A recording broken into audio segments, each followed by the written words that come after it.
잘 아시는 단어 중에 딜레마라는 단어가 있습니다. 다들 이 단어의 의미를 잘 아실 것입니다. 딜레마라는 말의 어원은 그리스에서 온 말로 진퇴양난, 궁지라는 뜻입니다.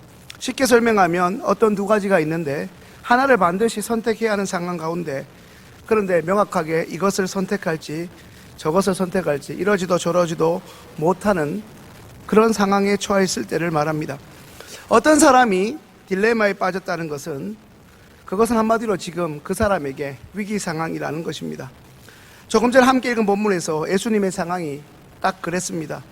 예수님은 감람산이라고 하기도 하고 올리브산이라고 하기도 하는 그곳에서 이제 성전으로 돌아오셔서 많은 사람들에게 하나님의 말씀, 하나님의 복음을 가르치고 계셨습니다. 예수님을 통해 수많은 사람들이 많은 은혜를 받고 있을 그때 성경에 능통하다 여기는 서기관과 바리새인들이 남편이 아닌 다른 남자와 소위 불륜 행각을 벌이고 있던 한 여자를 그것도 현장에서 붙잡아 왔습니다. 이 일로 인해 예수님과 함께 이른바 성경 공부를 하고 있던 그 은혜의 장소가 한순간에 아수라장이 되어버렸습니다. 그런데 성도님들, 중요한 것은 이 바리새인들과 서기관들이 간음을 저지른 이 여인을 데리고 온 목적이 전혀 다른 곳에 있었다는 것입니다. 그것은 이 여자를 돌로 쳐 죽이는 것에 관심이 있는 것이 아니라 예수님이 이와 같은 상황에서 어떻게 반응할 것인가, 어떻게 이 위기 상황을 타개할 것인가, 거기에 관심이 있었습니다. 율법에 기록된 대로 이 여인을 죽이는 편을 선택할 것인가, 아니면 수많은 환자와 무리를 이미 살린 바 있는 이 예수가 율법을 어기면서까지 이 여자를 살릴 것인가, 어떻게든 소위 꼬투리를 잡아가지고 예수님을 시험에 빠뜨려 결국에는 죽이려는 음모로 지금 이 여인을 예수님 발 앞에 데려온 것입니다. 어차피 이 여인은 이미 죽은 목숨이고 그저 예수님을 잡기 위한 미끼, 그 이상도 그 이하도 아니었습니다. 지금 예수님은 딜레마에 빠져 있습니다. 우리를 살리기 위해 이 땅에 오신 예수님이 지금껏 수많은 사람들 앞에서 가르치셨던 그 율법을 스스로 부인하고 저 가늠한 여자를 살릴 것인가, 모든 사람의 이목이 예수님께 집중되어 있는 순간입니다. 성도님들이시라면 이러한 절체절명의 위기의 순간에 어떠한 선택을 하시겠습니까? 성도님들, 오늘 우리는 성도라는 이름으로 이 자리에 모여 지금껏 하나님께 지금 예배를 드리고 있습니다. 하지만 이 자리에 나온 우리는 하나님이 아닌 인간이기에 너무나 부족하고 연약할 따름입니다. 그런 인간이 한둘도 아닌 130명에서 150명 가까이 함께 있기에 생각도 너무나 다릅니다.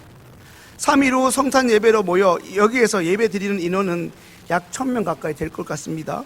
그때도 지금처럼 우리는 아마도 성도라는 이름의 교집합으로 모여 있겠지만, 그때는 영아부 아기부터 8, 90대 조부모라는 연령에서부터 직장인, 학생, 미혼자, 기혼자 등 참으로 다양한 계층이 모여 더욱 그러할 것입니다.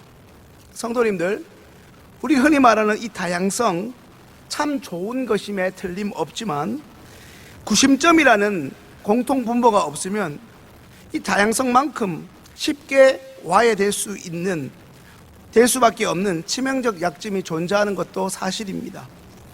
이런저런 기대와 관심으로 우리는 오늘도 그러하고 3일 뒤 성탄 예배도 바로 이곳에서 함께 전 구성원들이 예배 드릴 것입니다.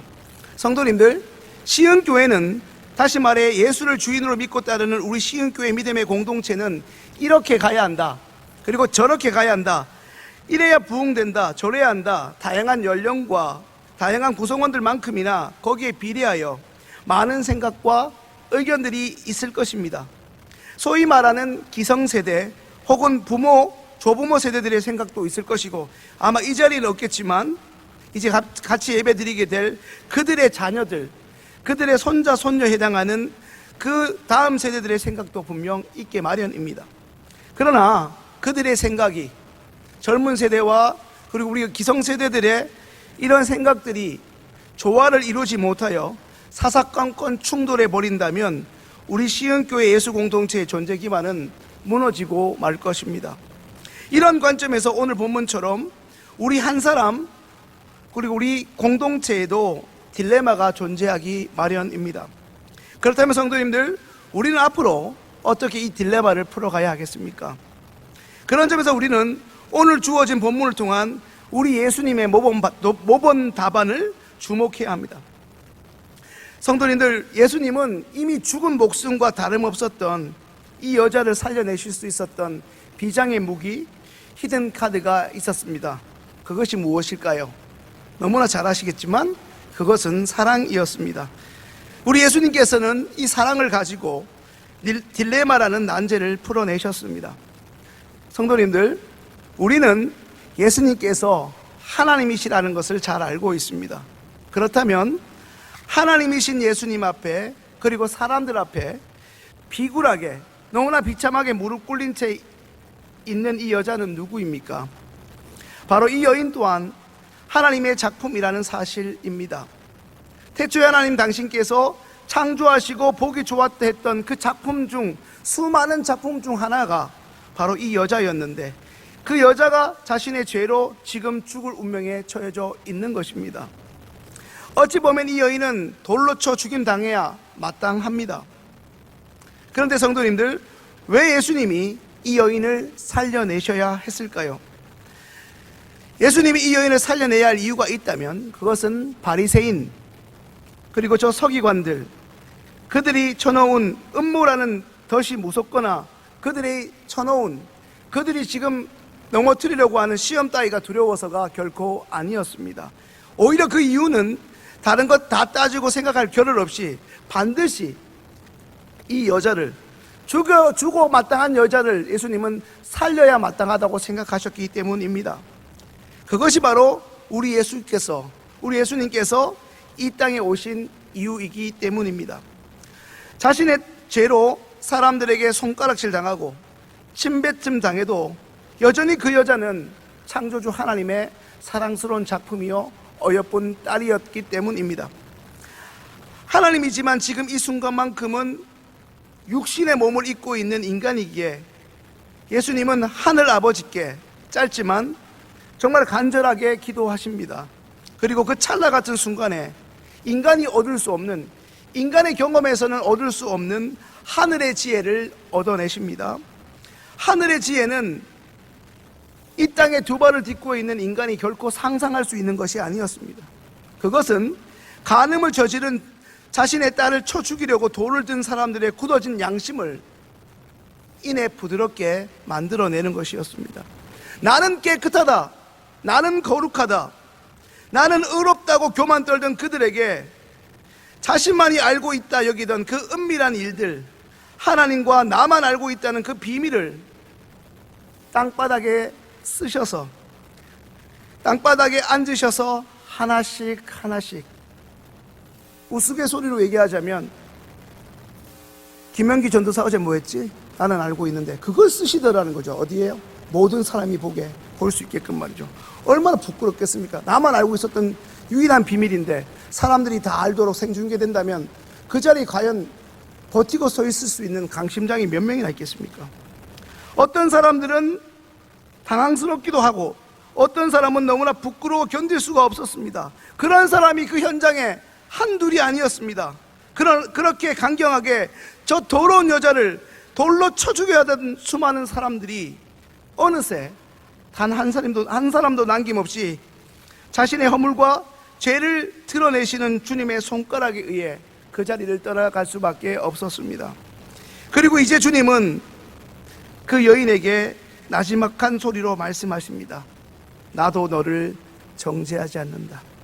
그러니 이제 죄 짓지 말고 살거라. 딸을 살려내야겠다는 예수님의 사랑의 집념과 하나님의 지혜가 만나 간음을 저지른 여인을 정죄하면서 순간 자신을 의롭다 여겼던 수많은 이들의 죄가 만천하에 드러나게 되었습니다. 성도님들, 이 여자가 현장에서 붙잡힌 소위 들킨 죄인이라면 예수님에 의해 발각된 이들은 지금까지 그저 안 들킨 죄인일 뿐이었습니다. 사랑하는 시흥교회 성도님들, 우리 공동체도 이 여인처럼 비록 간음이란 죄는 아닐지라도 사람이 살다 보면, 부족한 우리들이 모여 있다 보면 적지 않은 문제와 허물 같은 것들이 있을 것입니다. 아니, 많을 것입니다.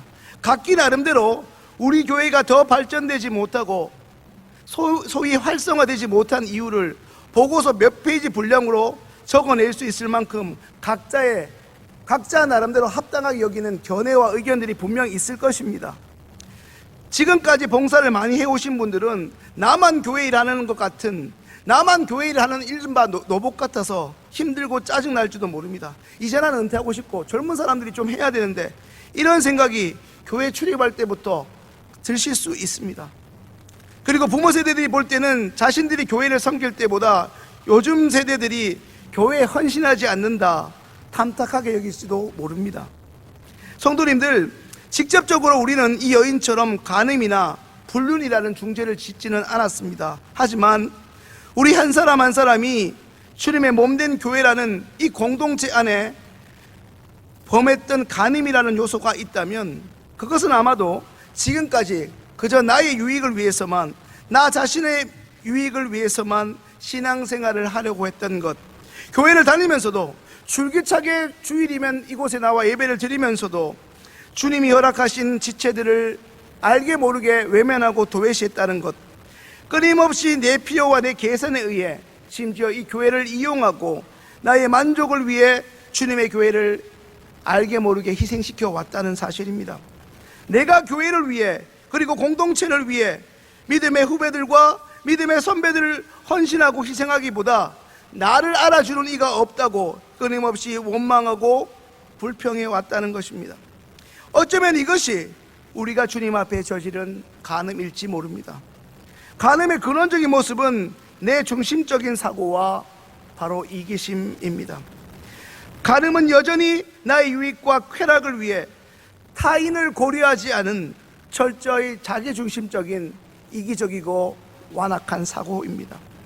오늘 예배를 드리는 우리가 예수님의 말씀으로부터 깨달아야 할 진리가 있다면, 우리가 예수님의 사랑을 삶 속에서 실천할 때 나와 우리 그리고 공동체가 회복되고 살아난다는 말씀입니다. 믿음의 후배들은 이제껏 멘토가 되어주신 멘토가 되어주셨던 우리 신앙의 선배들에게 선배의 존재를 인정하고, 또한 선배가 되시는 분들은 내가 세상에서 넘어지지 않도록 기도해 주는 후배가 있어 감사해야 할 것입니다. 말씀을 정리합니다.